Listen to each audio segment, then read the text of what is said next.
Today I'm going to do another unboxing. Ta-da! Monitor XT60 and Shin Chain Caution. I don't know how to read that. Oh, there's an instruction on how to open this. It's important to read. You take the item out.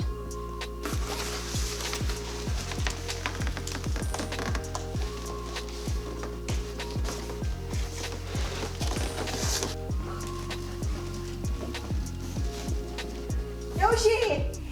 Oh my.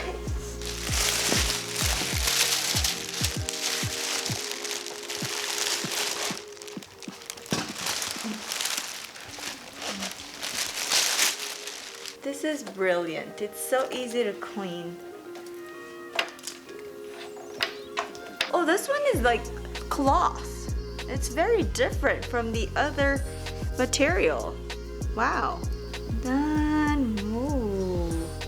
There's 1, 2, 3, 4 speakers on this piece. How do you... No, I think you just put... Awesome.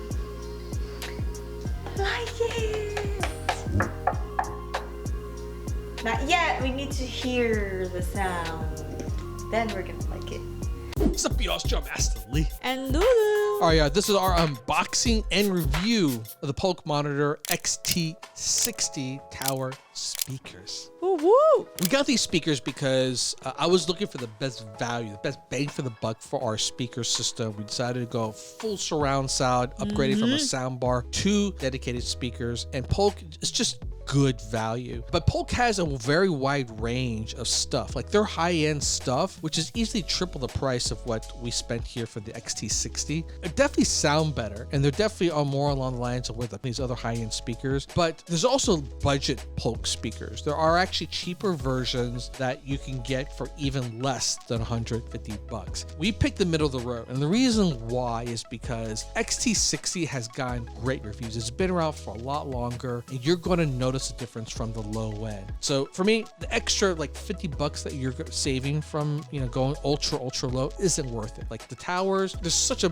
pivotal part of every sound system because that's the fullness of the sound. That's where it's going to come from. Oh. These things have multiple woofers plus a tweeter. If you're not familiar with what that means, there's really kind of like 3 ranges for sound, right? The high, middle, and low. Your subwoofer is going to pick on all the low stuff. The tower is really going to deliver for you the most sound around the mid-range and the upper range. The fact that they have 3 different cones for mid-range sound just goes to show you how full and important that particular piece is. And this one does it really well. And it has a really great tweeter as well. I mean, like the high ends of this, so crystal clear. It's so beautiful. Like if you listen to classical music like I do, it's just perfect. It's really quite perfect. Even though these are tower speakers, they're kind of on a smaller side compared to some of the larger ones that are out there. These are 6.5 woofers. I would say like that's the minimum you should go for. There are 5.5, even like smaller ones than that, but you're going to notice a big difference in terms of what I would call the fullness of the sound and also the loudness. I would say 6.5. If you want to even go to 8-inch or even larger, go for it. But the price difference becomes quite a bit more going from 6.5 to like 8 inches. It's like easily double,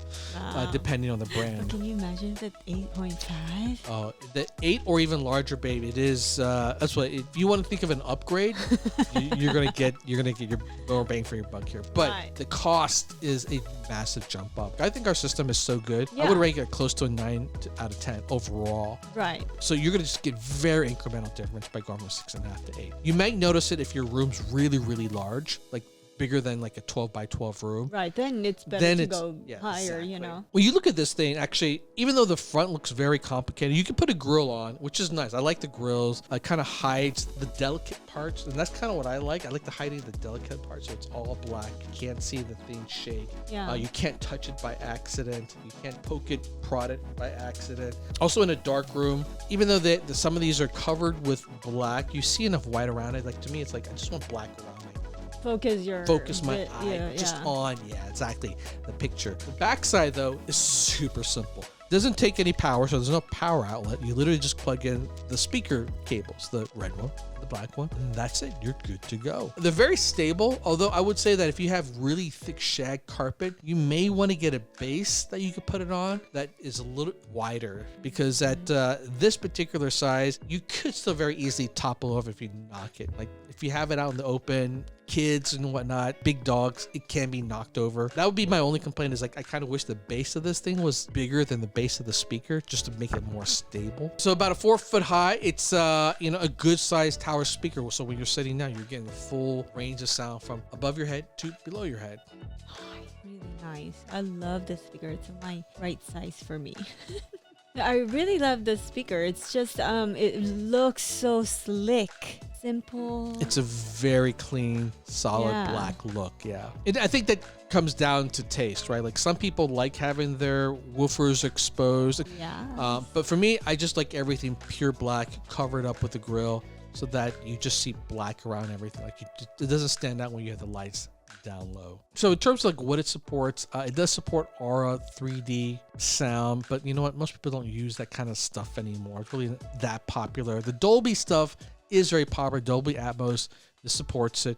Great speakers for it. Finding compatible, the speakers in the back to get that full surround sound. Even once it fire up, you could just put it on top to fire up, and it just works great. And so that's it, y'all. When we did a test for this, comparing it to our old sound system, the soundbar, I can tell you it's night and day difference. And the big difference you're going to get out of speakers like this versus a soundbar is that even though it's a bar, it never feels like it goes wide enough. You know what I'm saying? No one makes a soundbar that's like 12 foot across. It's at most soundbars I see are about 3 feet to maybe 4.5 feet across.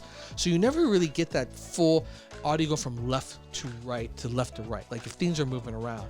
With tower speakers, when you put them to the side of the TV, it gives that real great sensation of surround sound. So it's like something goes from like swishing left to right. Let's say a Starfighter, right? You're watching, Star Wars movie, and X-Wing goes from one side to the next. It's much more pronounced now when it goes from one tower to the next. So that's a huge upgrade. That's why you want to upgrade from a soundbar to a speakers of these. Now we tested this, for the last week or so. We watched, a number of Marvel movies, which are all bombastic. Watch Die Hard, watch some Witcher stuff, listen to some music on it as well, from both Christmas music to classical music to hip hop and whatnot. And I can tell you, man, everything just sounds beautiful. Seriously, these speakers are probably some of the best you're going to find on the marketplace, and at $150 each, which means you're spending $300 for both. It is the most expensive thing you will have in your library, and you don't want to skimp on that. It's more expensive than your center speaker, more expensive than your subwoofer and your surround sound. So at $300 for this type of quality, worth it.